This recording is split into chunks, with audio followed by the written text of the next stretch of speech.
한 절입니다. 베드로전서 2장 9절 한 절 한 목소리로 우리가 같이 읽겠습니다. 시작. 그러나 여러분은 택하심을 받은 족속이요 왕과 같은 제사장이요 거룩한 민족이요 하나님의 소유가 된 백성입니다. 그래서 여러분을 어둠에서 불러내어 자기의 놀라운 빛 가운데로 인도하시는 분의 업적을 여러분이 선포하는 것입니다. 아멘. 자리에 앉아주시고요. 여러분 신앙생활이 뭐라고 생각하십니까? 신앙생활 어떻게 해야 되죠? 나 교회 나오기는 했는데 어떻게 하는 것이 신앙생활 잘하는 걸까요? 궁금하잖아요. 그전에는 우리가 큐티 본문을 가지고 쭉 성경을 나눴다면 10월은 이런 이제 신앙생활을 하는 기초, 성경이 말하고 있는 구약에서부터 신약 성경 전체에서 말하고 있는 이런 기초에 대해서 나누고자 합니다. 성경에서 하나님의 말씀을 두 가지로 비유해서 설명을 해요. 첫째는 젖이다. 젖, 밀크, 우유다. 우유는 누가 먹죠? 갓난 아이들이 먹죠. 이유식 먹기 전에 아이들. 그래서 막 성령으로 거듭나서 이제 막 예수님을 알아가는 어린 신앙을 가진 분들에게는 젖이 필요합니다. 그래서 하나님 말씀을 부드럽게, 쉽게, 그래서 하나님의 말씀의 어떤 초보적인 원리를 젖이라고 표현하고요. 또 신앙생활 하다 보면 더 성숙한 사람들, 2살, 3살, 4살 되면 먹는 음식은 단단한 음식이죠. 밥도 먹고, 국도 먹고, 여러 가지 과일도 먹고. 그래서 이것을 단단한 음식. 성경은 젖과 단단한 음식으로 나누어지는데 오늘 우리가 이제 이 젖을 충분히 좀 10월 달은 좀 다루려고 합니다. 그래서 지난주에 그 중에서 왜 우리가 예배드리죠? 왜 우리가 주일날 모여서 예배드리죠? 이 부분에 대해서 지난주에 나눴습니다. 간단히 썸머리를 해보자면 최초의 인간이 죄를 지음으로 단절이 일어났어요.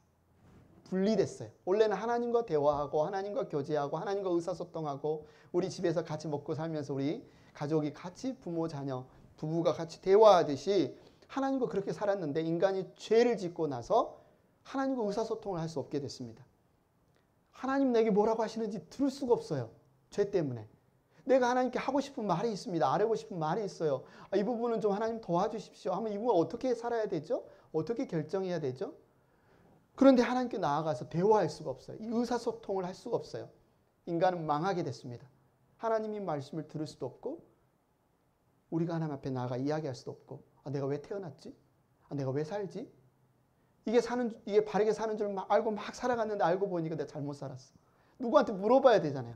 우리를 창조하신 분께, 우리를 사랑하시는 분께, 우리의 인생을 복되게 하시는 분께 물어봐야 되는데 가서 물어볼 수가 없어요. 뭐라고 하시는지 들을 수가 없어요.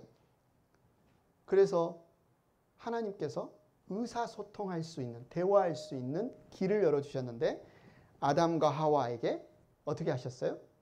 짐승을 죽여서 피를 흘려서 그 짐승의 가죽으로 아담과 하와의 죄를 덮어주시고 하나님 앞에 나오게 하시고 의사소통할 수 있게. 그게 바로 이제 예배의 시작입니다. 우리가 지금 모여서 이렇게 예배 드리는 그 예배의 시작이 하나님께서 짐승을 죽여서 피를 흘려서 인간의 죄를 덮어주시고 하나님이 만나주신 것.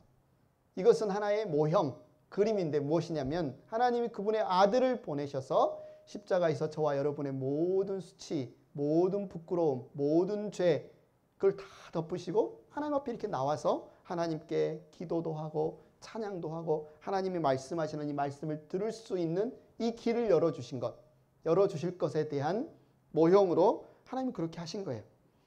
그래서 이제 그 이후에 아담과 하와 이후에 구약의 예배를 보면 항상 짐승의 피를 흘리고 짐승을 바치는 예배. 이게 구약의 예배의 형태였어요. 그리고 마침내 하나님이 정하신 때 예수님이 오셨죠. 예수님이 십자가에서 저와 여러분의 모든 죄를 지고 죽으셨어요. 우리가 죄의 노예로, 죄의 종으로 팔렸었는데 예수님이 자신의 목숨으로 값을 치르시고 우리를 사오셨어요. 하나님 나라의 백성 삼으셨어요. 하나님의 자녀 삼으셨어요. 그런데 그 일이 어디에서 일어났냐면 2000년 전에 예루살렘에서 물론 일어났지만 거기에서만 일어난 게 아니라 시간과 공간을 초월하는 곳, 하나님이 계시는 하늘 성전에서 일어났어요. 그래서 예수님이 하신 그 일은 시간과 공간의 제약을 받지 않아요.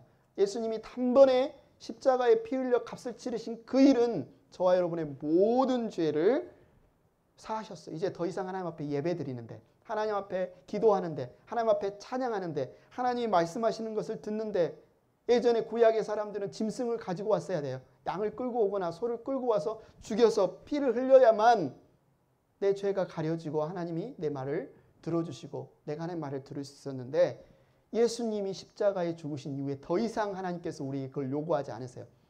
나에게 너희가 더 이상 희생제물을 가지고 올 필요가 없다. 이것이 바로 신약, 새로운 언약.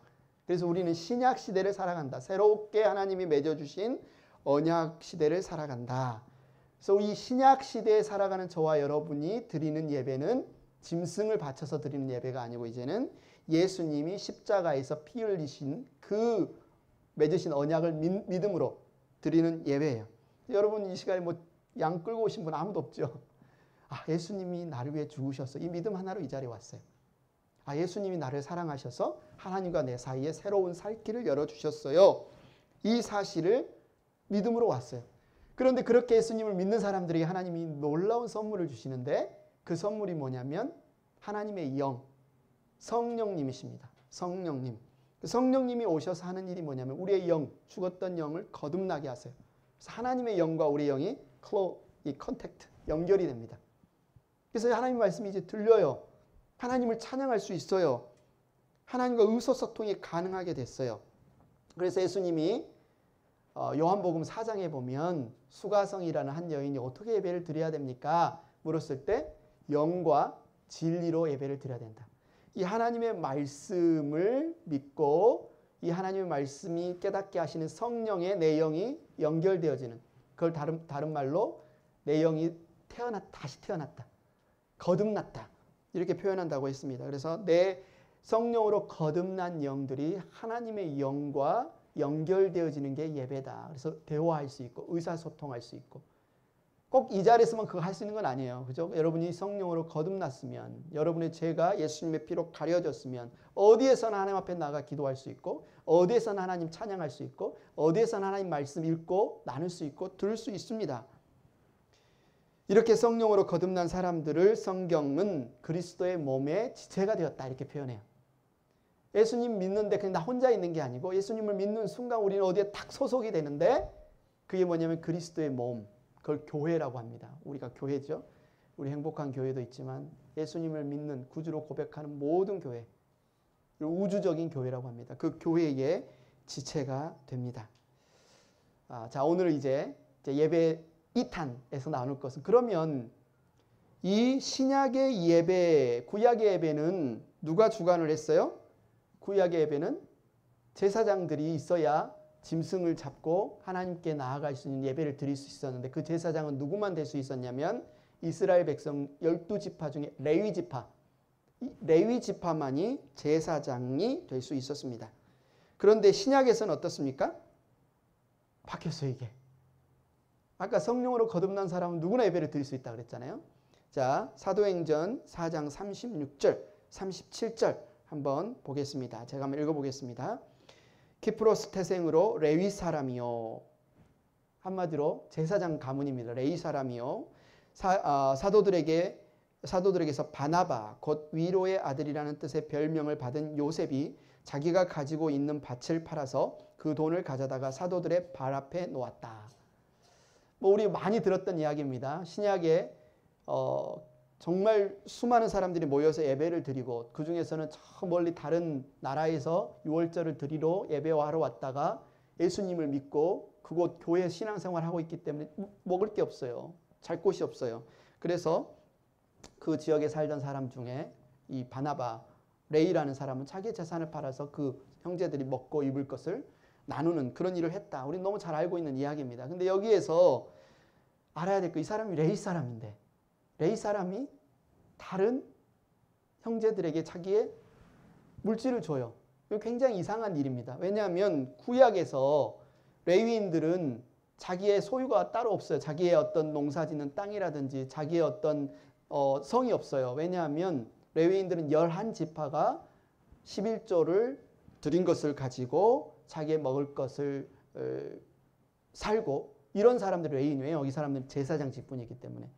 제사장 직분인 이 레위 지파는 오히려 생활비를 충당받아요. 그런데 이 성경 사도행전 오히려 이 사람이 충당받아야 할 사람이 다른 사람에게 자기 재산을 팔아서 나누는 일들이 일어나요. 이 사람이 뭘 깨달은 거예요? 아, 구약의 배가 신약의 배가 이제 완전히 달라졌구나. 구약의 배는 짐승을 잡고 제사를 지내는 일을 위해서 하나님을 만났는데 그 일을 돕는 일이 제사장 직분이 레위인이었는데 예수님이 십자가에 죽으시고 신약 예배가 열리면서 더 이상 이제 레위인들의 그 일이 이제 레위인들만의 일이 되지 않는 거예요. 이제는 성령으로 거듭난 모든 사람이 하나님께 예배하는 제사장의 일을 하게 되었구나. 이 사실을 깨닫게 된 거예요. 그래서 자기의 재산을 팔아서 교회 앞에 내어드리는 그런 의미가 있습니다. 방금 전에 읽었던 베드로전서 2장 9절에 보면 사도 베드로가 이런 말을 했죠. 그러나 여러분은 택하심을 받은 족속이요 왕과 같은 제사장들이요. 여러분은 누구예요? 특정 어떤 사람들을 말하는 게 아니고 예수님을 믿고 성령으로 거듭난 모든 사람들을 말하는 거예요. 여러분을 말하는 거예요. 여러분을 말하는 겁니다. 저와 여러분을 말하는 거예요. 여러분은 누구다? 제사장이다 이제. 누가 제사장이다? 성령으로 거듭난 사람, 성령으로 하나님의 영과 연결돼서 영과 진리로 하나님을 예배하는 저와 여러분이 다 제사장이다. 왜요? 좀 전에 말했죠. 성령과 우리의 영이 연결됐다는 말은 다른 말로 그리스도의 몸, 교회의 이론이 되었습니다. 그리스도의 몸, 지체가 되었습니다. 대제사장 되신 예수님과 함께 연결된 저희가 누가요? 이젠 제사장이 된 거예요. 그래서 성령으로 거듭난 사람들은 누구나 다 하나님께 직접 나아갈 수 있고 예전에는 제사장이 있어야만 하나님께 기도도 할 수 있고 죄도 용서받을 수 있었는데 이제는 예수님을 믿음으로 예수님의 이름으로 죄를 자백하고 고백하는 모든 기도를 하나님이 들어주신대요. 내가 예수님의 이름으로 찬양할 때 내 찬양을 받아주신대요. 예수님의 이름으로 말씀을 읽고 나눌 때 하나님 나를 통해 사용하신대요. 이게 바로 제사장 된 저와 여러분의 특권입니다. 자, 그러면 두 번째. 구약시대에는 하나님께 제사 지낼 때 예배 드릴 때 하나님이 받으시는 제물이 있다고 그랬어요. 짐승이 꼭 죽어야 했어요. 왜? 내 죄를 가리기 위해서는 생명이 피를 흘려야만 했기 때문에 구약에는 짐승을 제물로 꼭 바쳐야 됐는데 그럼 신약에 우리가 드는 이 예배에서 하나님께 바치는 제물은 없을까요? 우리가 이제 신약 백성 제사장인데 우리가 바쳐야 될 제물이 뭘까요? 성령으로 거룩하게 된 성도가 하나님이 기뻐 받으시는 신약의 제물이다. 이런 말씀이 있어요. 여러분 성경에서 이 말씀 보신 기억이 있나요? 로마서 15장 16절 볼까요? 자, 로마서 15장 16절 다 같이 읽겠습니다. 시작. 하나님께서 이 은혜를 내게 주신 것은 나로 하여금 이방 사람에게 보내심을 받은 그리스도 예수의 일꾼이 되게 하여 하나님의 복음을 전하는 제사장의 직무를 수행하게 하시려는 것입니다. 그리하여 이방 사람들로 하여금 성령으로 거룩하게 되게 하여 하나님께서 기쁨으로 받으실 제물이 되게 하시려는 것입니다. 좀 전에 말했습니다. 이제 신약에는 더 이상 우리에게 짐승 제물은 필요 없어요. 왜? 예수님이 단번에 피를 흘리셨기 때문에 우리의 모든 죄는 다 예수님의 십자가에서 가리워졌어요. 이제는 더 이상 희생 제물이 필요 없어요. 그런데 제물이 신약에 바쳐진다. 이 제물이 뭐냐 했을 때 여기서 분명하게 말하죠. 안 믿는 사람들, 사람이 바쳐지는 거다. 무슨 말이죠? 사람이 바쳐지는 것? 원래 하나님이 창조주이십니다. 이 세상에 존재하는 단 한 사람도 하나님이 짓지 않으신 분이 없습니다. 그 인생을 위해서 계획하지 않은 사람이 없습니다. 하나님이 그들을 창조하실 때는 계획이 있어요. 뭐예요? 그리스도의 몸된 교회 공동체, 그리스도의 몸된 이 몸 안에 들어와서 하나하나의 각자 하나님이 계획하신 역할을 하라는 거죠. 그런데 이 세상에 살아가는 사람들 중에 그걸 잊어버리고 그걸 모르고 자기가 가고 싶은 데 가서 자기가 하고 싶은 일을 하는 사람들이 많습니다. 그러면 성령으로 거듭난 저와 여러분이 할 일은 뭐냐?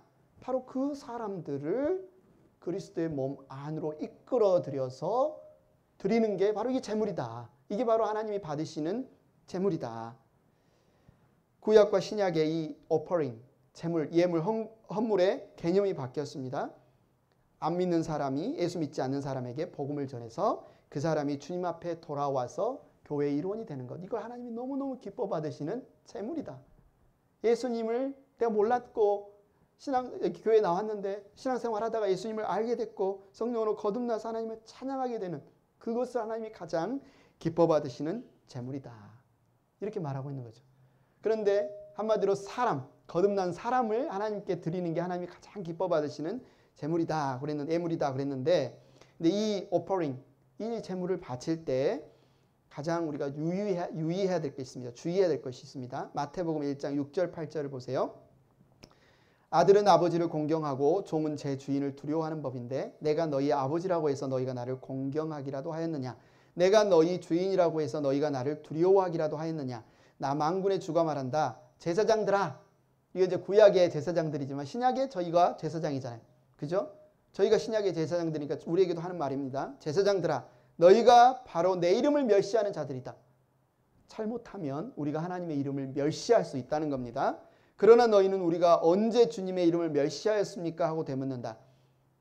너희는 내 제단에 더러운 빵을 바치고 있다. 그러면서도 너희는 우리가 언제 제단을 더럽혔습니까? 하고 되묻는다. 너희는 나 주에게 아무렇게나 상을 차려주어도 된다고 생각한다. 눈먼 짐승을 제물로 바치면서도 괜찮다는 거냐? 우리가 하나님께 제단에 더러운 제물을 바치는 것, 눈먼 짐승을 바치는 것, 절뚝거리거나 병든 짐승을 제물로 바치면서도 괜찮다는 거냐? 그런 것들은 너희 총독에게 바쳐보아라. 그가 너희를 반가워하겠느냐? 너희를 좋게 보겠느냐? 나 만군의 주가 말한다. 한마디로 눈먼 짐승, 구약의 예물을 흠이 있는 예물을 바치면 안 돼요. 흠이 있는 제물, 양을 바치면 안 돼요. 그런데 당시에 제사장들은 그냥 다리 좀 저네, 눈이 좀 멀었네, 흠이 있네. 하나님의 그 말씀을 무시하고 그냥 막 갔다가 좋은 것은 팔고 안 좋은 것은 막 예물로 바쳤다는 거. 어차피 껍질을 벗기고 각 뜨고 피 흘리고 불 태우면 똑같은 거 아닌가? 이러면서 제물을 바쳤다는 거예요. 이게 하나님은 너희가 나를 멸시하는 것이고 너희가 나를 나의 제단을 더럽히는 것이다. 그럼 이걸 신약교회에는 어떻게 적용할 수 있을까? 원리를 뽑아봅시다. 제사장들에게 하나님 하시는 말씀이에요. 저와 여러분에게 하시는 말씀이에요. 신약의 제물은 뭐라 그랬죠? 양도 아니고 소도 아니고 뭐예요?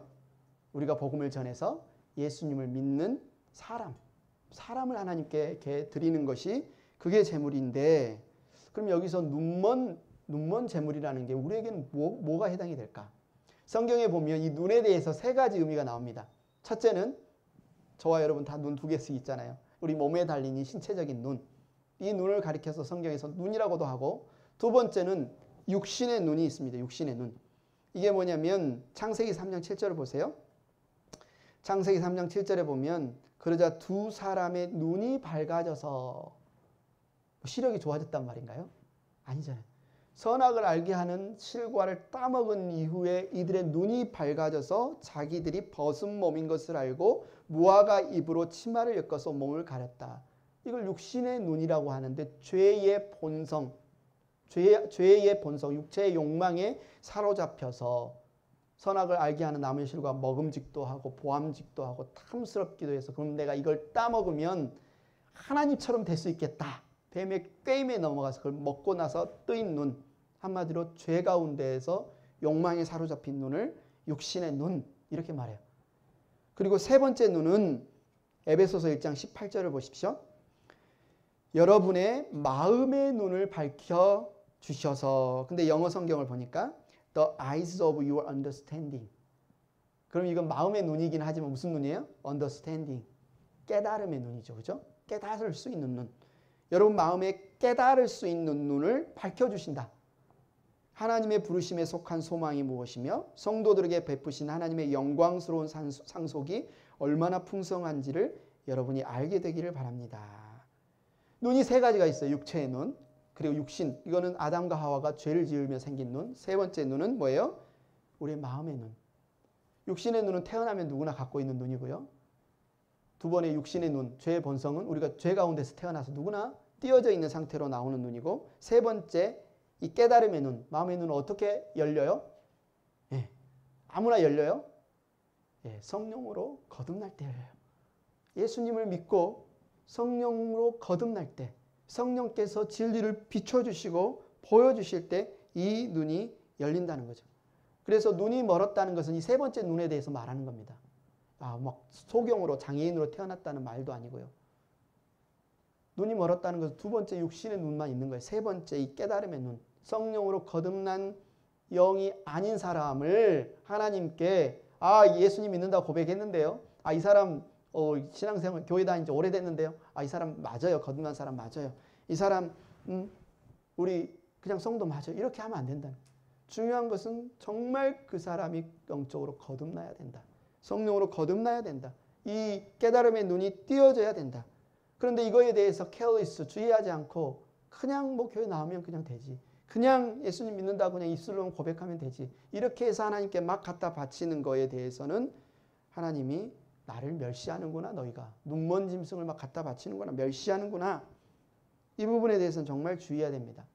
그래서 요즘 많은 분들이 자판기식 신앙생활을 조심해야 된다. 여러분 자판기가 뭡니까?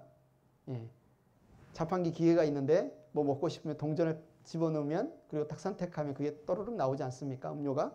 마찬가지로 동전 구멍에 1달러짜리 신앙을 집어넣고 손잡이를 당겨라. 그렇다면 구원이라는 작은 카드가 나올 거다. 거기에 나는 이제 믿습니다라고 사인을 하면 넌 구원 받았다. 이렇게 생각하는. 그리고 그 카드를 구원 카드를 호주머니에 갖고 다니다가 누가 당신 구원 받았습니까? 이거 보십시오. 저기다 사인했고 구원 받았습니다. 이렇게 말하는 이것이 바로 자판기식 신앙이다.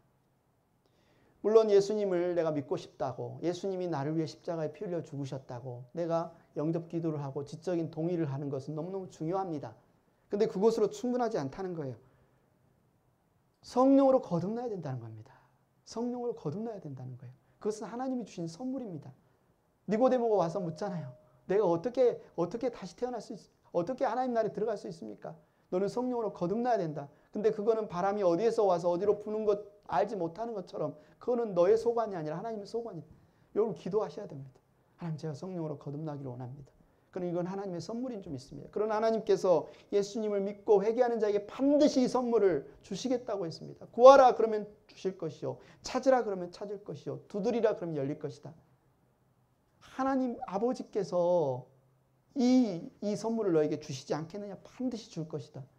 여러분 그래서 그냥 이 정도면 되겠지라고 멈추지 마시고 성령으로 거듭난 열매를 여러분 드려야 됩니다. 그래서 성령으로 거듭난 자들이 하는 일이 뭐다? 하나님과 의사소통이다.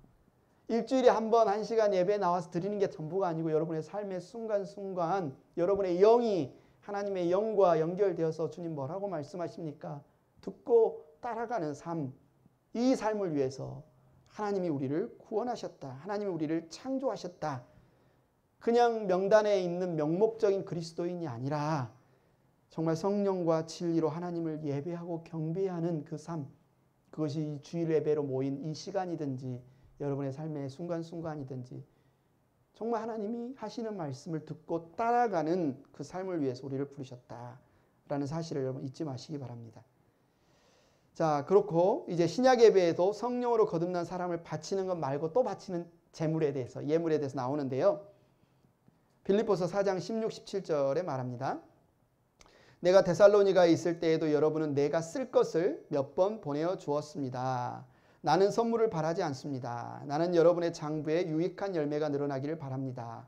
나는 모든 것을 받아서 풍족하게 지내고 있습니다. 나는 여러분이 보내준 것을 에바브로디도로부터 받아서 풍족합니다. 그것은 아름다운 향기이며 하나님께서 기쁘게 받으시는 제물입니다. 바울이에요. 그래서 나는 바울이 빌립보 교회의 성도들이 헌금한 돈을 에바브로디도 편으로 바울에게 보내줬고 바울이 빌립보 교회 성도들이 헌금한 그 헌금을 향해서 뭐라고 부르고 있냐면 하나님께서 기쁘게 받으시는 제물이다. 이렇게 말하고 있죠. 그러니까 신약의 제물은 예수님을 알지 못하는 사람에게 복음을 전해서 그 사람이 예수님을 알게 되고 성령으로 거듭나서 교회의 일원이 되는 것이 하나님이 기뻐 받으시는 제물인데 여기에서는 우리가 물질로 드리는 이 헌금을 또한 제물이라고 하고 있다. 왜 그럴까? 이 물질이 어디에 쓰이는 거예요? 복음이 전해지는 그 일에 쓰이니까 이 헌금을 통해서 이 사람이 예수님을 믿고 거듭나게 되고 교회에 나오는 그 사역을 위해 쓰임받게 되니까 이것도 또한 제물이다. 이렇게 말하는 거죠. 여러분에 있어서 가장 소중한 게 뭡니까? 가족입니다. 건강입니다. 말하지만 실제적으로 돈과 시간 아닙니까? 누구에게나 공통적으로 소중하게 여겨지는 게 돈과 시간입니다. 그리고 내 사랑을 표현할 수 있는 방법이 돈과 사랑입니다. 시간입니다. 내가 당신을 사랑합니다 라고 말하는데 돈을 한 푼도 안 써요. 막 진지한 표정으로 달콤한 말로 내가 당신을 사랑합니다. 엄청나게 사랑합니다. 돈을 안 써요. 정말 사랑하는 걸까요? 그 사람을 밥도 안 사줘. 그 사람에게 막 필요가 있는데 전혀 돈을 안 써. 그러면 이거는 정말 사랑하는 것일까? 그런데 내가 당신을 너무너무 사랑합니다. 근데 그 사람과 시간을 같이 안 보내요. 내 하고 싶은 거 다 하면서 말로만 내가 당신을 너무너무 사랑합니다. 그 사람과 이야기를 들어주고 같이 데이트도 하고 같이 시간을 보내야 정말 사랑하는 것인데 하나님과 우리 관계도 마찬가지라는 거예요. 하나님 내가 당신을 사랑합니다. 하나님 내가 당신을 사랑합니다 하는데 하나님께 이 돈과 시간에 대해서 전혀 쓰지 않는지 하나님 그 돈과 시간보다 그 마음을 보시는 거예요. 네 사랑이 정말이야? 네 사랑이 정말이야? 정말 나를 위해 드릴 수 있어? 정말 나를 위해 낼 수 있어? 근데 성경에서 이 돈과 시간 중에 뭐가 더 중요하다고 말할까요? 여러분 돈과 시간 중에 뭐가 더 중요한 것 같아요? 예? 시간? 돈? 뭐가 더 중요할까요? 고린도후서 8장 2절에 보면 더 중요한 걸 바치라고 하는데 보세요. 그들은 큰 환난의 시련을 겪으면서도 기쁨이 넘치고 극심한 가난에 쪼들리면서도 넉넉한 마음으로 남에게 베풀었습니다. 그들은 우리가 기대한 이상으로 하나님의 뜻을 따라서 먼저 자신들을 주님께 바치고 우리에게 바쳤습니다. 성경에서 중요하게 생각하는 것은 시간입니다. 시간. 하나님은 시간을 바치는 것. 근데 시간을 다른 말로 하면 뭐예요? 생명이죠. 여러분 저에게 앞으로 시간이 10년 있습니다 라는 말은 무슨 말이에요? 여러분 이제 제가 앞으로 생명을 가지고 살아갈 시간이 10년 있습니다. 이건 내 생명을 말하는 거죠. 시간은 생명이에요. 그래서 여기서 먼저 자신을 주님께 바치고 라는 말은 지금 뭐예요? 자기 생명을 바치겠다는 말이죠. 하나님 뭐라는 거예요? 이 고린도 교회에 대해서 사도 바울은 뭐라는 거예요? 돈으로 때울 생각하지 마십시오. 돈을 아무리 막 갖다 바쳐도 우리의 시간을 드리지 않으면 우리의 생명을 드리지 않으면 하나님 그거 귀하게 여기지 않으신다. 먼저 우리 자신이 하나님의 것임을 고백하고 내 자신을 내어주고 나서 그리고 나서 정말 하나님의 교회에 복음을 증거하고 재물 잃어버린 믿지 않는 사람들이 예수님 믿고 하나님께 드린 재물에 쓰여지는 이 돈을 드리든지 해라. 중요한 것은 여러분의 시간을 드리는 것이다. 그리고 헌금은 그럼 어떤 태도로 드려야 되나? 우리가 이제 주일 예배 드릴 때 헌금을 하는데 고린도후서 9장 5절 7절에 이렇게 말합니다. 그러므로 나는 그 형제들에게 청하여 나보다 먼저 여러분에게 가서 여러분이 전에 약속한 선물을 준비 놓게 하는 것이 필요하다고 생각하였습니다. 이렇게 해서 이 선물은 마지못해서 낸 것이 아니라 기쁜 마음으로 마련한 것이 됩니다. 이게 이제 원래예요. 우리가 헌금을 할 때는 마지못해서 낸 것이 아니라 기쁜 마음으로 마련해야 된다. 액수가 중요한 게 아닙니다. 더 중요한 것은 마지못해 낸 것이 아니라 기쁜 마음으로 드려야 된다. 7절에 각자 마음에 정한 대로 해야 되고 아까워하면서 내거나 마지못해 하는 일이 없어야 합니다. 하나님은 기쁜 마음으로 내는 사람을 사랑하십니다. 자, 오해하지 말아야 될 것. 우리가 하나님 앞에 예배하러 나오는데 돈 없으면 못 나오냐? 그 말이 아니에요. 이미 끝났어요. 그 문제는.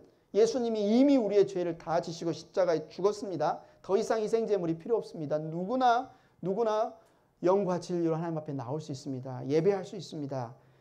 여기서 말하는 건 뭡니까? 하나님께 바쳐지는 제물은 예수님을 믿고 거듭난 성령으로 거룩하여진 그 제물을 바치는 것인데 그 제물을 바치는 일에 쓰임받기 위해 물질이 필요하다는 거예요. 교회 사역을 위해서 물질이 필요하는데 그 물질을 바칠 때는 어떻게 바쳐라? 어떻게 드려라? 기쁜 마음으로 드려라. 기쁜 마음으로 드려라. 그 말이죠. 여기에 이 말은 동시에 한 푼으로 안 드리면 우리 하나님 예배 못한다? 그거 전혀 아닙니다. 전혀 아니에요. 우리는 한 푼도 돈이 없어도 하나님 앞에 얼마든지 예배 드릴 수 있습니다. 나는 이거밖에 못 냈는데 부끄러워. 뒤쪽에 앉아서 부끄럽게 고개 숙이고 예배 드릴 필요 없습니다. 떳떳하게 하나님 앞에 나올 수 있어요. 난 돈 많이 냈으니까 헌금 많이 했으니까 앞자리에 앉아야지. 으스대면서 그럴 필요도 없고 헌금을 적게 했다고 눈치 볼 필요도 없습니다. 이거는 그런 문제가 아닙니다. 이거는 하나님과 나 사이에 드리는 것인데 그런데 그것을 드릴 때는 어떻게 드려라? 기쁜 마음으로 드려라. 자, 이제 예배의 마지막 요소는 찬양입니다. 왜 교회에 오면 우리가 찬양을 할까? 근데 사실 예배의 본질은 찬양이에요. 찬양과 경배예요. 그래서 왜 우리가 교회 와서 찬양하는지, 왜 우리가 교회 와서 춤을 추는지, 왜 우리가 설교 시간에 맞춰가면 되지 예배가 아니라 찬양이 시간에 와서 여러분이 찬양을 드리는 게 너무 중요한 예배인지 그 이유를 알아야 합니다. 신약 예배는 찬양과 경배로 드리는 예배입니다. 이 출애굽기 15장 1절에 이스라엘 백성이 주님을 찬양하는 장면이 나오거든요. 그때 모세와 이스라엘 자손이 이 노래를 불러서 주님을 찬양하였다. 이스라엘 백성이 주님을 찬양하였다.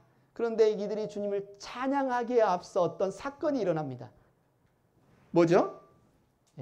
이스라엘 백성이 주님을 찬양하기에 앞서 그들은 이집트의 노예였어요. 노예. 채찍도 맞고 밥도 굶고 열심히 진흙으로 벽돌 굽고 그런 노예 생활하다가 하나님이 모세를 통해서 그들을 이집트의 노예 생활에서 풀어줬어요. 그래서 풀어줘서 가는데 이집트 왕 바로가 안 되겠는 거예요. 그래서 자기의 기병대를 보내서 저들을 몰살시키려고. 왜요? 하나님이 그들의 장자 큰아들을 다 쳐서 죽이셨잖아요. 화가 나고 분이 나고 그래서 이스라엘 백성들을 사로잡고 죽이려고 기병대가 쫓아옵니다. 근데 앞에는 홍해가 가로막고 있습니다. 뒤에는 이집트 최정예 기병대가 먼지를 자욱하게 몰며 지금 쫓아오고 있습니다. 그런데 하나님이 하신 일이 뭐예요? 바다를 가르셨어요. 홍해를 가르셨어요. 그리고 그 홍해 마른 땅을 밟고 이스라엘 백성이 지나가게 하셨어요. 그리고 나서 그들을 쫓아오는 이집트 군대를 그 바닷속에 빠뜨리셨어요. 다 수장시키셨어요.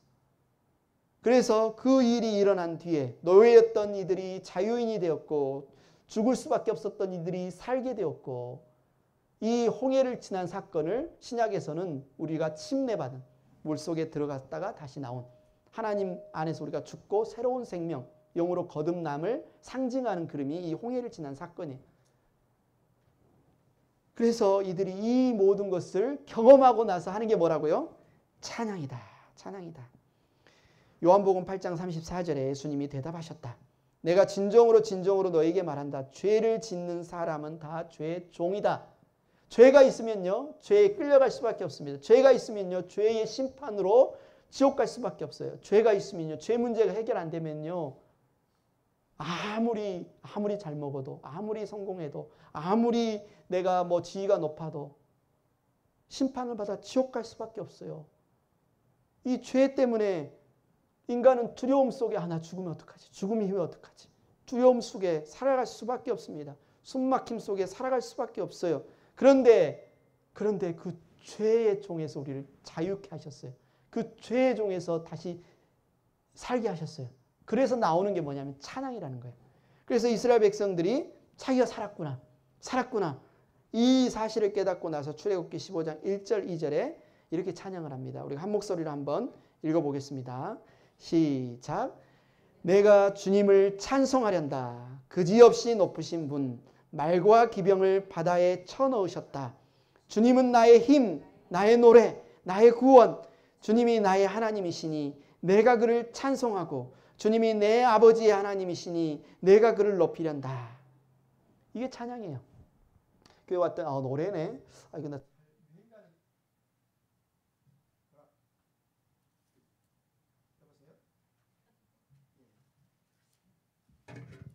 내가 유행가는 잘하는데 팝송은 잘하는데 내가 이 찬양은 잘 모르는데 한번 배워봐야지. 이런 노래가 아니에요. 그냥 교회에서 부르는 찬양은 주님이 나를 살려주셨네. 주님이 나의 죄를 용서해 주셨네. 주님이 나를 거듭나게 하셨네. 이거에 대한 고백, 터져나오는 탄성. 감사합니다. 감사합니다. 나를 살려주셔서 감사합니다. 근데 많은 사람들이 이제 어떤 분들은 그 의미를 모르고 그냥 오니까 이게 빠른 노래 좋다. 이건 너무 느리다. 뭐 이렇게 하면서 노래를 부를 수 있어요. 근데 진짜 찬양은요. 거듭난 영으로 불러야 찬양이 돼요. 그러면 거듭나지 않으면 찬양 부르면 안 되나요? 그건 아니에요. 왜냐하면 찬양은요. 거듭난 사람들이 자기의 간증을 음에 담아서 만든 간증문이에요. 그러니까 그 찬양을 부르다 보면요. 어느 순간 그 찬양의 가사가 깨달아지는 경우가 있어요. 찬양을 부르다가 거듭난 사람들이 있습니다. 그 복음 메시지 간증문을 듣다가 정말 내가 죄에서 자유케 되었구나. 하나님이 나의 아버지시구나. 죽음도 나를 이제는 종노릇하기 못하는구나. 할렐루야 하면서 거듭나는 경우가 있어요. 그래서 찬양은 하나님이 내게 행하신 일을 기뻐하는 것이고 이미 하나님이 다 끝내신 구원에 대해서 우리가 부르는 게 찬양이다. 그러면 예배에서 찬양이 왜 중요할까? 또 두 번째 이유는 이사야 43장 19, 21절을 보면 하나님이 이렇게 말씀하세요. 내가 이제 새 일을 하려고 한다. 이 일이 이미 드러나고 있는데 너희가 그것을 알지 못하겠느냐. 내가 광야에 길을 내겠으며 사막에 강을 내겠다. 들짐승들도 나를 공경할 것이다. 이리와 타조도 나를 찬양할 것이다. 재밌지 않아요? 이리가 어떻게 찬양을 할까요? 타조가 어떻게 찬양을 할까? 찬양을 한대요. 내가 택한 내 백성에게 물을 마시게 하려고 광야에 물을 대고 사막에 강을 내었기 때문이다. 이 백성은 저와 여러분도 포함이 됩니다. 이 백성은 나를 위하라고 내가 지은 백성이다. 그들이 나를 찬양할 것이다. 하나님이 저와 여러분을 지어주셨습니다. 하나님이 저와 여러분을 위해서 외아들 예수님을 아끼지 않고 내어주시고 우리를 구원해 주셨습니다. 그 목적이 뭐예요? 하나님 우리를 지키시고 하나님이 우리를 보호하시고 하나님이 오늘 이 자리로 우리를 부르신 목적이 뭐예요? 찬양하라고요. 하나님 찬양하라고. 살아있는 생명의 존재의 목적은 뭐예요? 사람이든지 타조든지 늑대든지 일이든지 팔이든지 이 세상에 존재하는 산이든지 강이든지 해든지 달이든지 모든 것은 다 하나님을 찬양하는 것이 존재의 목적이다. 실제 생명이 있는 존재 있는 곳을 가보세요. 찬양이 있습니다. 여러분 정말 그랜드 캐년에 가보세요. 그 장대함과 어미함으로 하나님을 찬양해요. 우리에게 생명이 있기 때문에 하나님을 찬양하는 겁니다. 우리에게 생명이 없으면 하나님을 찬양할 수 없어요. 생명이 있는 자들은 살아있는 자들은 반드시 하나님을 찬양하게 되어 있습니다. 그래서 예배에 있어서 찬양은 너무너무 중요해요. 근데 찬양은 뭐냐? I love you. 사랑합니다. 사랑합니다. 다른 말로 찬양 하나님 사랑합니다. 여러분이 살아있고 여러분이 여러분의 가족들, 여러분의 자녀들, 여러분의 부모들 살아있다면 그들에게 여러분 사랑한다고 말해야 되지 않겠습니까? 사랑합니다 어머니, 사랑합니다 아버지, 사랑한다 아이야, 사랑해요 여보. 여러분 자주자주 표현을 하십시오. 마찬가지로 진짜 사랑한다면 사랑을 고백해야 하는 것처럼 우리가 하나님을 사랑한다면 하나님을 사랑한다고 고백하는 것, 그것이 찬양이다. 그래서 여러분 찬양이 예배에 있어서 너무너무 중요해요. 그래서 여러분 예배하러 간다, 예배 드리러 간다는 말은 나 찬양하러 간다는 뜻이에요. 여러분 할 수 있으면 조금 더 서두르셔서 찬양 시간에 꼭 일찍 오셔서 함께 찬양하면 좋겠습니다. 자, 지금까지 신앙의 생활의 기초가 되는 예배에 대해서 쭉 살펴봤습니다. 여러분들이 혹시 더 성경 구절을 찾고 싶다 보면 여기 설교 노트 주보에 보면 성경 구절이 나와 있습니다. 지난주 거 이번 주 거 나와 있으니까요. 여러분들이 한번 성경을 읽어보시고 또 이해 안 되시는 분이 있으면 저에게 말씀해 주시면 또 나누는 시간도 갖도록 하겠습니다. 성령으로 거듭난 사람은 그리스도의 몸의 지체가 되고 그 지체들이 하나님을 영과 진리로 예배할 수 있다. 그러면 집에서 그냥 예배해도 되잖아요. 그죠? 우리 성령으로 거듭났으면 그냥 집에서 그냥 각자 예배해도 되잖아요. 왜 교회 나와야 될까요? 주일날 왜 이 자리에 이렇게 나와야 될까요? 우리가 왜 이 자리에 나와야 되는지에 대해서 히브리서에서 이렇게 권면하고 있습니다. 우리가 히브리서 말씀을 한번 쭉 읽어보겠는데요. 특별하게 한 구절 읽을 때 아멘으로 하다 보고 또 한 구절 읽을 때 아멘으로 하다 보면서 우리가 한번 쭉 읽어보도록 하겠습니다. 우리 오늘 신앙생활의 기초 예배에 관한 주제를 마무리하면서 이제 히브리서의 권면에 대해서 우리가 아멘으로 한번 화답하면서 읽겠습니다. 같이 읽겠습니다. 시작. 예수께서는 휘장을 뚫고 우리에게 새로운 살 길을 열어주셨습니다. 그런데 그 휘장은 곧 그의 육체입니다. 아멘. 그리고 우리에게는 하나님의 집을 다스리시는 위대한 제사장이 계십니다. 아멘. 그러니 우리는 확고한 믿음을 가지고 참된 마음으로 하나님께 나아갑시다. 우리는 마음에다 예수의 피를 뿌려서 죄책감에서 벗어나고 맑은 물로 몸을 깨끗이 씻었습니다. 아멘. 또 우리에게 약속하신 분은 신실하시니 우리는 흔들리지 말고 우리가 고백하는 그 소망을 굳게 지킵시다. 아멘. 그리고 서로 마음을 써서 사랑과 선한 일을 하도록 격려합시다. 아멘. 어떤 사람들의 습관처럼 우리는 모이기를 그만하지 말고 서로 격려하여 그날이 가까워 오는 것을 볼수록 더욱 힘써 모입시다. 아멘. 사실 우리에게는 이 땅 위에 영원한 도시가 없고 우리는 장차 올 도시를 찾고 있습니다. 아멘. 그러니 우리는 예수로 말미암아 끊임없이 하나님께 찬미의 제사를 드립시다. 이것은 곧 그의 이름을 고백하는 입술의 열매입니다. 아멘. 우리가 왜 모여야 되는지 알겠죠? 서로 격려해야 되기 때문에. 여러분 장작 부를 때 보셨는지 모르겠지만 장작을 하나만 불을 이렇게 붙이잖아요. 잘 꺼집니다. 타다가도 불이 꺼져버려요. 불타는 여러 장작을 모아놓으면 그곳에서 서로 격려해서 선을 행하고 서로 격려해서 모이게 힘써서 하나님을 찬양하고 예배하고 각자에게 성령께서 깨우쳐 주신 그 말씀을 서로 나누면서 우리가 자라가고 은혜가 충만하고 하나님을 더 온전히 예배할 수 있기 때문에 하나님이 성경을 통해서 모이기에 힘써라고 말씀하시는 겁니다. 모이기에 힘써라. 자, 이 시간 우리가 함께 이 찬양을 한번 드리면 좋겠습니다. 우리는 주의 백성이오니 주의 그 큰 이름 선포합니다.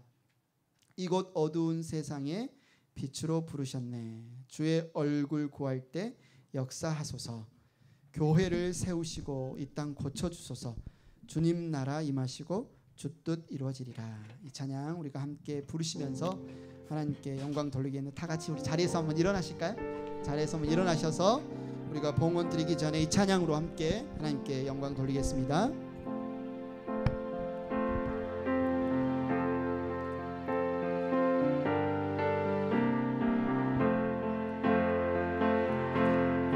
우리는 주의 백성이오니 주의 그 큰 이름 선포합니다. 이곳 어두운 세상에 빛으로 부르셨네. 주의 얼굴 구할 때 역사하소서. 교회를 세우시고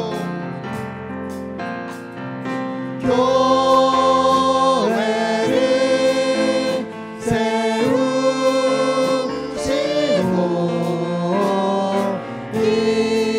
이 땅 고쳐주소서.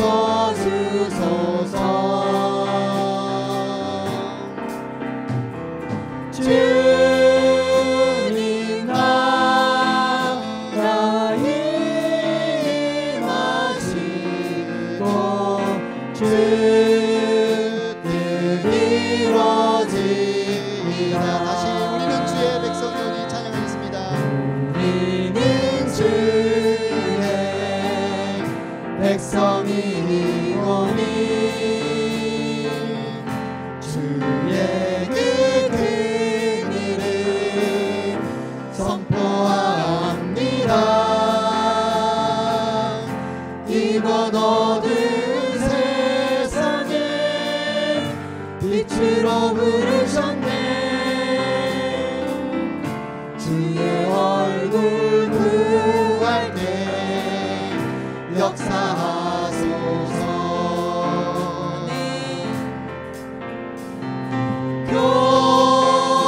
교회를 세우시고 이 땅 고쳐주소서.